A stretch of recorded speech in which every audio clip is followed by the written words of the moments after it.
All right, today I'd like to talk to you about how to build an MVP, or a minimum viable product. So if you haven't seen this before, this is a meme that we love to talk about when trying to help founders with their MVP. It's called the midwit meme. The person who is the Jedi, the super intelligent, the founder who's doing all the best things and knows all the best things, and the idiot, the first-time founder, the founder who has no idea what's going on. Many times, these two founders will actually come to the right decision before the founder who is really smart and is trying to work really hard and do everything right. And so in this situation with the MVP, the best advice is to actually launch something quickly and iterate. Get a product into the hands of your customers and then learn whether it helps them or doesn't, and then iterate it, improve it over time.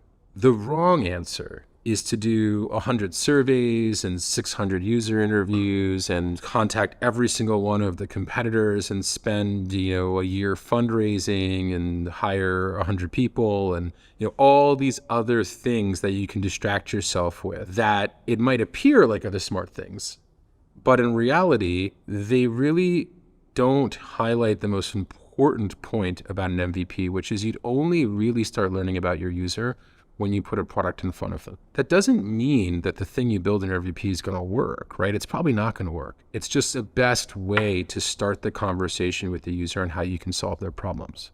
So to summarize that point, the goal that you should have as an early stage founder is you should be getting a product out into the world quickly, minimum viable product. Second, you should be talking to some initial customers and trying to figure out what you can do to make that product useful for them. You should care about how to help them accomplish their goals. And you should try to figure out, how can I change and iterate my product so that it actually helps them accomplish those goals? And then rinse and repeat. Talk to more users, iterate your product, talk to more users, iterate your product. More often than not, after 3, 4, 5, 6 iterations, your MVP is going to be very different. You have learned so much, but by having that conversation with users and by letting them see your product evolve, you can actually make them more excited, more likely to use your product, more likely to pay for your product. And you can learn 10 times more than just talking to your co-founders or thinking about in your head. So the challenge today is that a lot of people are knocking MVPs. A lot of people are talking about minimum lovable products or minimum useful products. And honestly, a lot of founders actually just want to build, God level products, the Steve Jobs level, make the iPhone and change the world. There's this misconception that starting with something small that might not work very well is a bad idea. There are a lot of people who worry that if you start with something small and you give it to a customer and the customer doesn't like the product, you'll never be able to talk to them again. What I will tell you is this. In most cases, the people who are interested in talking to a startup are early adopters. They're used to using products that don't work very well. And the reason why they're talking to you is not because they think your product's going to work great. It's because they have a real problem and they're open to using new software. So you don't have to worry about losing these people. These are the kinds of people who try new products all the time. These are the kinds of people, if you tell them, hey, look, I can't promise it's going to work perfectly from day one, but if you keep working with me, we'll make it better, and I'll make sure it works for you over time. These are the kinds of people who respond to that pitch. It turns out the people who will run away after seeing your product break and never use you again, they're never going to try your product in the first place. They're not early adopters. They don't use new software. So you don't have to worry about losing those people because you never had them. You're not going to get them to get started. Now, one of the things we have to work on at YC a lot is fear. And this is the biggest fear that founders have. It's a non-specific fear of, oh my God, if I give people my product and they don't like it, boom, my company dies. And it's always like hilarious because when we think about this, it's like, well, your company doesn't actually die, right? Like it doesn't die tomorrow. It's not like game over. You haven't run out of money. All your co-founders aren't going to quit. Whenever we encounter these fear scenarios, we like to dig in and kind of ask like, well, what would actually happen? Like imagine the worst case scenario. You do talk to a customer. You do demo your product. It doesn't work. They don't want to use it. You wake up the next day Is anything that different? Can't you reach out to someone else? Can't you reach back out to that customer who you demoed to a week later when you've made the product better? Is your startup actually dead? More often than not, when you have this fear, what you should be doing is kind of leaning into it and asking yourself, is this fear real? Is my company actually going to die if this scary thing happens? And it's not bad to feel the fear, but it is bad to act on it. It is bad to spend 1 year building your MVP because you're afraid the first customer might not like it. Now, there's another group of folks who thinks, I know what the perfect product is, and I know it's going to take a year to build. Why would I build shitty versions of it? I like to call these folks fake Steve Jobs. And it's really a massive misconception of what great product people do. A lot of people thought of Steve Jobs as the kind of person who could just imagine great products in his mind and then bring them out into the world. But what's funny is that most of the time when people think about the products that Steve Jobs is most known for, let's say the iPod and let's say the iPhone, people don't take enough time to look at all of the different iterations of those products over time. Often when someone tells me like, oh, well, Steve Jobs released an amazing phone first time, I say, well, do you remember that the iPhone started without an app store? Do you remember you couldn't take video with the first iPhone? Do you remember that the first iPhone only had 2G and not 3G? So really, really, really bad internet. Like most people don't remember that. Most people, the iPhone that they actually think of as an iPhone was like the third or fourth iteration of the iPhone. The first version of the iPod had like an actual physical scrolling device where like sand would get stuck into it and it would break all the time. Even the great Steve Jobs iterated his products over time. So if you find yourself being a fake Steve Jobs, thinking, I know exactly what the customer needs, I just need to raise $10 million, spend a year building it, and then launch it. Think again, right? Like if Steve Jobs needed multiple tries to get his products right, maybe you need to as well. Next, let's look at some examples. And in all of these examples, you're going to see 3 pretty simple points. First, all of these products were fast to build. They could get out into the market quickly. Second, they all had very limited functionality. The third, and interestingly enough, all these products appealed to a small set of users. These founders realized that just making something that a small group of people loved was far more important than making something that could address all the needs of all potential customers from day one. So here's what the first version of Airbnb looked like. And if you were a user when Airbnb first launched, here are some of the fun things that you didn't get to experience. There were no payments. If you found a place on Airbnb, you couldn't pay for it there. You had to arrange for payment some other way. There was no map view. So there was no way for you to actually see where the places were in the city. That's a pretty basic one. 3, even more funny, you had to stay on an airbed. Like you couldn't rent out your whole house. You couldn't rent out a room in your house. Then 4th, the first version of Airbnb only worked for conferences. They would literally spin it up in a city when there was a conference. And when the conference was over, they'd spin it down. That was Airbnb to start. That was the MVP. Here's a second example. This one's my company, Twitch. Twitch started as a site named Justin TV, where my co-founder Justin had a camera on his head to broadcast 24/7. In the first version of Twitch, there was only one page, the page that you're seeing here. There was only one streamer. His name was Justin. There's no video games except for like we randomly would play video games sometimes like Guitar Hero or something like that. And streaming was ridiculously expensive. We were paying a CDN. We hadn't built our video system yet. But this was the first version of our product. Now, when you go to Twitch, it's completely different, but this is where it started. Finally, we have Stripe. This was the first version of Stripe. Back then, it didn't even have the name Stripe. It was called /debt/payments. Back then, they had no fancy bank deal. They were working with a tiny bank. There was literally no direct APIs with that bank for setting up accounts. So they'd have to call the bank and every night file manual paperwork for you to get your account set up.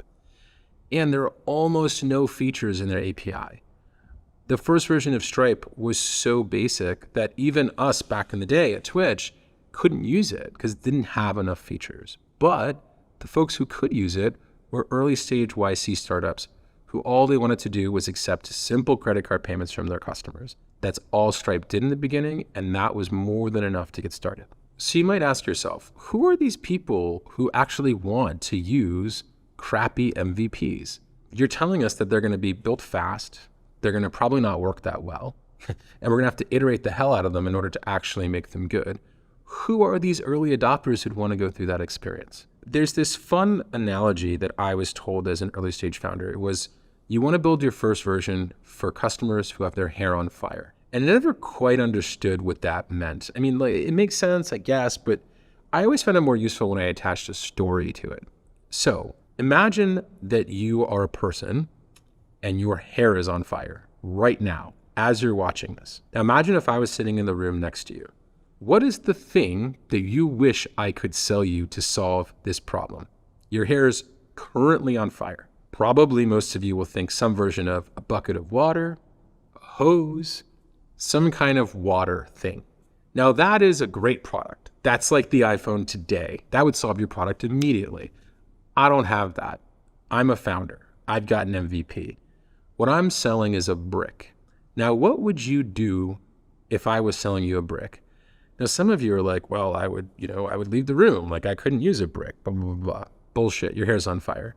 You would buy that brick and you would hit yourself on the head with the brick to smother the fire. That's an MVP.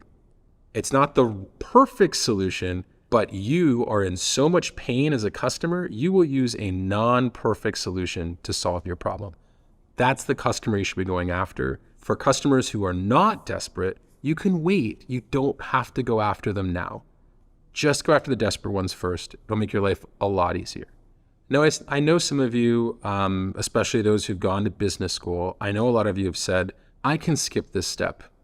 Instead of building an MVP, iterating, why don't I just survey my users? Why don't I just talk to 100 users and they'll tell me what to build? I wish this is the case. I wish that users could just tell you what to build, and then if you built those things, you'd win. In fact, I think every business wished that was the case. Here's the problem. Your customers are experts in their problem, but they actually don't have all of the answers on how to solve their problem. That's your job. That's the job of the person who's building a new product. Surveys might help you understand the pain that your customer is going through, but they will never help you figure out how to solve that pain. The only time that you start having that conversation with the customer is when you can put a product in front of them, preferably a crappy MVP, and start saying, does this solve your problem? I haven't really seen a shortcut to this step. I haven't seen a shortcut of building something pretty fast that's pretty crappy to get started. And even for larger companies, even for enterprise software companies, if you go back in time, the first versions of their product, they were not perfect. They were far from it. They were the minimum that those customers were willing to use. So across the entire board, you gotta start with the minimum viable product.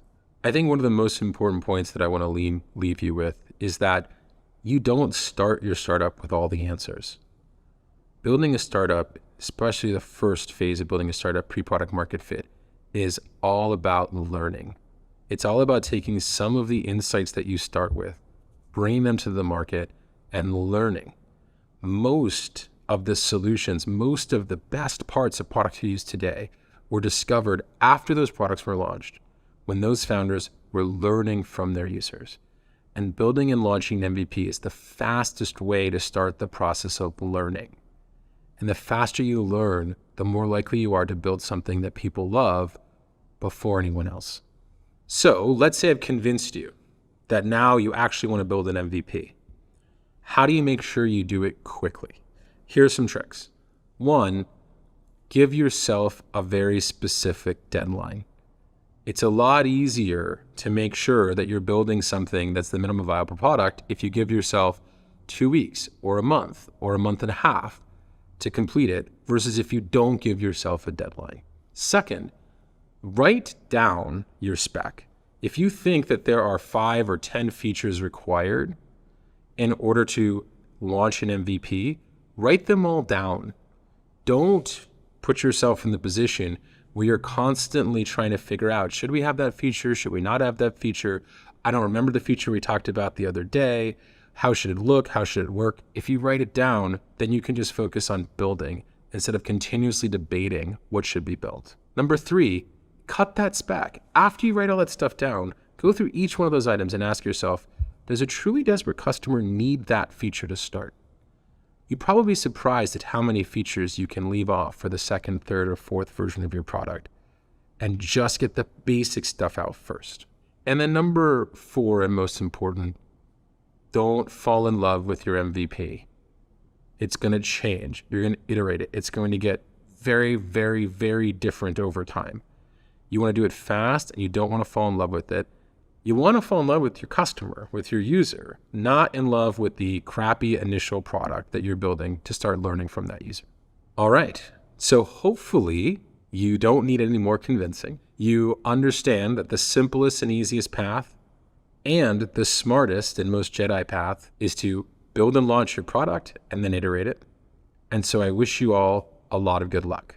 And while you're building, remember one thing, it's far better to have 100 people love your product than 100,000 who kind of like it. So when you're releasing that MVP, it's totally okay to do things that don't scale and recruit those initial customers one at a time.